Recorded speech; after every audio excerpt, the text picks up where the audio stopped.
Game of ത്രോൺസിന്റെ അവസാന season നൽകിയ നിരാശ മാറ്റാൻ ഹൗസ് ഓഫ് ദ ഡ്രാഗന് കഴിഞ്ഞോ എന്ന് ചോദിച്ചാൽ പലർക്കും പല അഭിപ്രായമുണ്ടാവും. എന്നാൽ മിക്ക ആളുകളും ആ നിരാശയെ മറികടക്കാൻ a knight of the seven കിങ്ഡംസിന് കഴിഞ്ഞുവെന്ന് അഭിപ്രായപ്പെടുന്നു. Beg your pardon, Lord.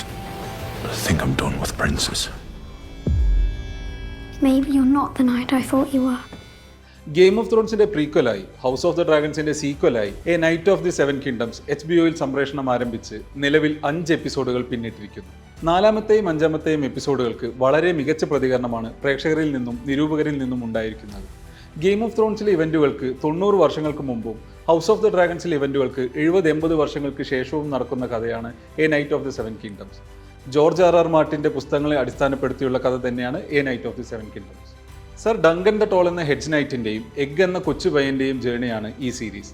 Game of ത്രോൺസിലെ പല കഥാപാത്രങ്ങളും a knight of the seven കിങ്ഡംസിലെ പല കഥാപാത്രങ്ങളുമായി ഡയറക്ട്ലി ലിങ്ക്ഡ് ആണ്. അവരെയെല്ലാം ഭാവിയിലെ എപ്പിസോഡുകളിൽ കാണാൻ കഴിഞ്ഞേക്കുമെന്നത് വളരെ എക്സൈറ്റിംഗ് ആയിട്ടുള്ള ഒരു ഫാക്ടറാണ്. ലയണൽ ബരാത്തിയൻ, റെയ്മുൻ ഫോസവേ പോലെയുള്ള കഥാപാത്രങ്ങൾ a knight of the seven കിങ്ഡംസിന്റെ ജനപ്രീതി കൂട്ടുന്നു. ബെയ്ലോ ടാർഗേറിയൻ ആരാണ് എന്നുള്ളത് കണ്ടറിയേണ്ട കാര്യമാണ്. The greatest dragon wasn't a dragon at all എന്നാണ് ആരാധകർ ബെയ്ലോറിനെ വിശേഷിപ്പിക്കുന്നത്. സീരീസിന്റെ തുടക്കം ഗെയിം ഓഫ് ത്രോൺസിനേക്കാൾ ഒരു ലോർഡ് ഓഫ് ദ റിങ്സ് വൈബായിരുന്നു തന്നിരുന്നത്. വളരെ പ്ലസന്റ് ആയിട്ടുള്ള അതേസമയം മെലാൻകോളിക് ആയിട്ടുള്ള ഡങ്കിന്റെ ലൈഫ് നമ്മൾ ഫോളോ ചെയ്യുകയാണ്. ഡങ്കിനൊപ്പം എഗ് ചേരുന്നതും എഗ് ആരാണെന്നുമുള്ള റിവ്യൂലുമൊക്കെ ഗെയിം ഓഫ് ത്രോൺസിലെയും ഹൗസ് ഓഫ് ദ ഡ്രാഗണിലെയും ഇവന്റ്സുമായും ക്യാരക്ടേഴ്സുമായും ഡങ്കിനെ ഡയറക്ട്ലി ലിങ്ക് ചെയ്യുന്നു. ഗെയിം ഓഫ് ത്രോൺസിന്റെ ഐക്കോണിക് മ്യൂസിക് ആദ്യമായി സീരീസിൽ വരുമ്പോൾ ചിരിയും അതേസമയം ഡിസ്ഗസ്റ്റും പടർത്തിയ മൊമെന്റിലൂടെ ഇത് ഗെയിം ഓഫ് ത്രോൺസ് പോലെയല്ല എന്ന് ഷോ ക്രിയേറ്റർ സ്ഥാപിക്കുമ്പോഴും പിന്നീടൊരു അവസരത്തിൽ കൃത്യമായി പ്ലേസ് ചെയ്ത ഗെയിം ഓഫ് ത്രോൺസ് മ്യൂസിക് നൽകിയ രോമാഞ്ചവും a knight of the seven കിങ്ഡംസിനെ പെട്ടെന്ന് തന്നെ ഒരു ഫാൻ ഫേവറേറ്റ് ഷോ ആക്കി മാറ്റി. ആദ്യത്തെ എപ്പിസോഡ് ഒഴികെ ബാക്കി എല്ലാ എപ്പിസോഡുകൾക്കും 30 മിനിറ്റുകൾ മാത്രമേ ദൈർഘ്യമുള്ളൂ.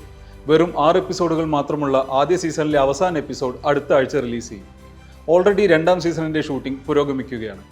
വളരെ ഓണറബിൾ ആയിട്ടുള്ള ഗുഡ് എന്ന് വിളിക്കാവുന്ന ഡങ്കിനെ പോലെയുള്ള ക്യാരക്ടേഴ്സും ഇത്തരത്തിലുള്ള പോസിറ്റിവിറ്റി നൽകുന്ന കഥകളുമാണ് ഈ കാലത്ത് കൂടുതലായി വരേണ്ടതെന്ന് ആളുകൾ അഭിപ്രായപ്പെടുന്നു. തന്റെ പ്രതിജ്ഞകളോട് നീതി പുലർത്തുന്ന, നന്മയിലും നീതിയിലും അടിയുറച്ച് വിശ്വസിക്കുന്ന സർ ഡങ്കൻ ദ ടോളും ഡങ്കിന്റെ വിശ്വസ്തനായ സ്ക്വയർ എഗ്ഗിന്റെയും അഡ്വഞ്ചേഴ്സ് ആരംഭിച്ചിട്ടേയുള്ളൂ.